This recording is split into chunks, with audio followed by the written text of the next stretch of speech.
Good to have you join us, sir. It's good to be here. Good afternoon. Good afternoon, Prof. As we were just talking about in the intro, about how Mnangagwa came into office, he came to power in 2017, and that was after a coup that ousted longtime leader Robert Mugabe. And then lots of people felt that he was going to be the messiah for the country after such a long sort of dictatorship that the country had. I'm just wondering what you make of his attempt to hold on to power. It is very disturbing. It is very sad that after coming to office with high hopes, just like you have pointed out, he has turned out to be almost the same thing as Robert Mugabe was.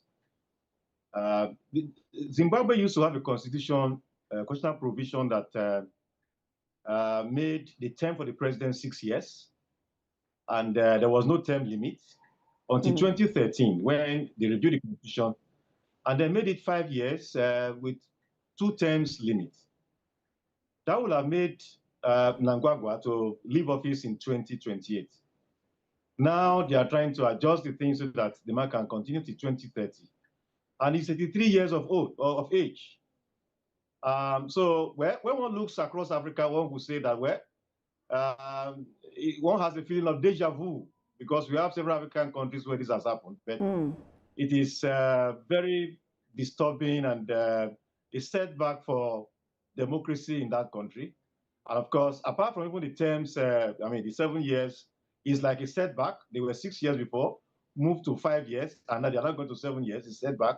That's one. And then the powers he also now has to appoint more members of Senate, further concentrates more powers on the president, and authoritarianism, which Zimbabwe has done for many decades, unfortunately, will likely continue for some time.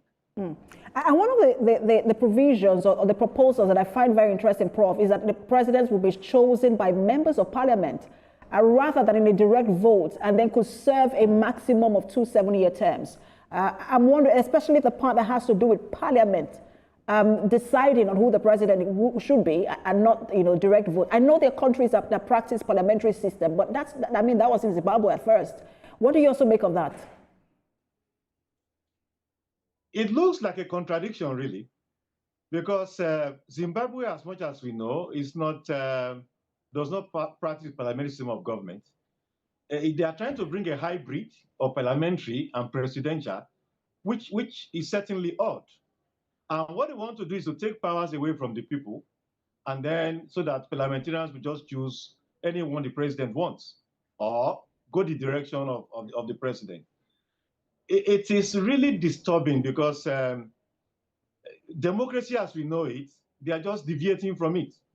They are taking away powers from the people and then either giving to themselves or to the executive, which is very disturbing. And another dimension to it is that is what the president wants. But why are the members of parliament not taking initiative to make laws that will advance the interests of the ordinary Zimbabwean?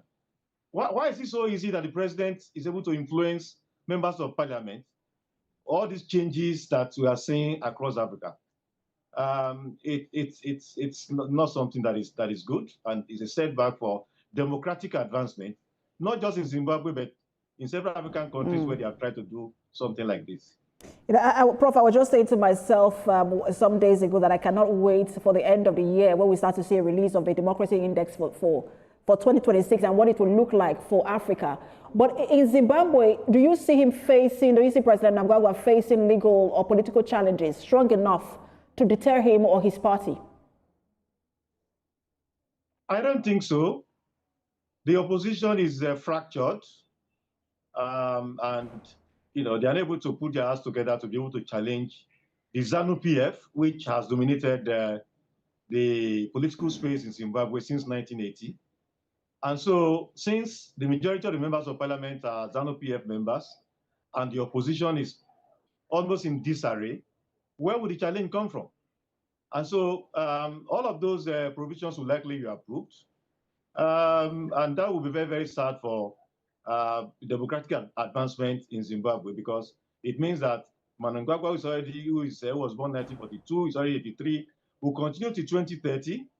and they will likely unpick whoever he wants to replace him. That's if he leaves. That's if before then, they do not look for any other excuse to, allow him stay in office even longer than that. So it doesn't seem that there is any strong group anywhere that will be able to challenge those who are trying to change the law successfully.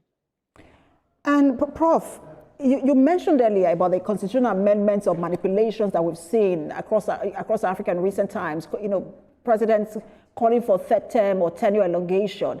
Is there a way out for Africa in terms of these manipulations? And what can citizens do? There is a way out, but it will be something that will be very slow because of sovereignty that countries possess, and then the limited capacity of international organizations to intervene, because those things are seen as mainly internal.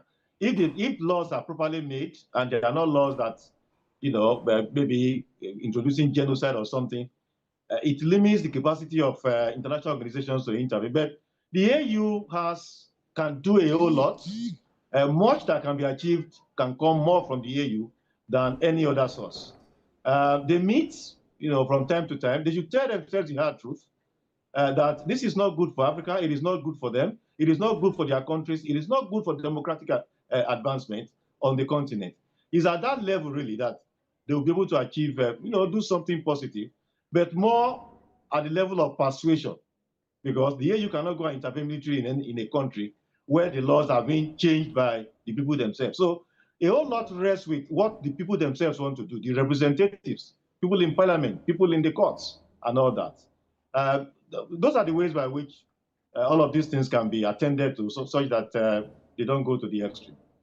Well, the presidents make up the AU, and they're the ones funding it. I really wonder how much power the AU wields over these leaders in Africa. Prof, that's a conversation that will take a lot of time, but we do have to leave it here. Thank you so much, as always.